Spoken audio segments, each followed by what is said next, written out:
ጆን ሃንኮክ ሰካራምና ጎዳና ላይ የሚኖር ሰው ነበር። አንድ ሕፃን ልጅ ከተኛበት ይቀሰቅሰውና ወደ ቲቪ ይጠቁመዋል።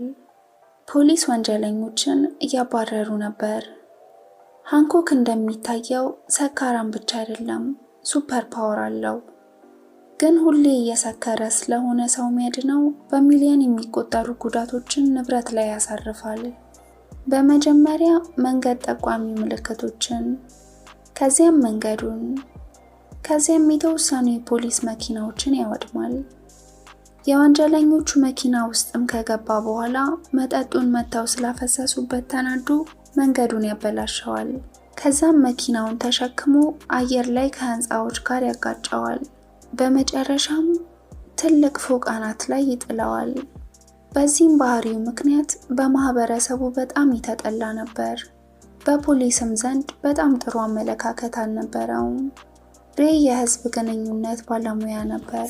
ዋና ስራውም ትላልቅ ካምፓኒዎች የቻሪቲ ስራ እንዲሰሩ ማድረግ ነው እና እንደዚህም አይነት ስራ ሲሰሩ የልብ ቅርጽ ያለበት ሎጎ ይሰጣቸዋል። ከአንድ ያልተሳካ የስራ ስብሰባ ሲመለስ መኪናው የባቡር መስመር ላይ ይቆምበታል።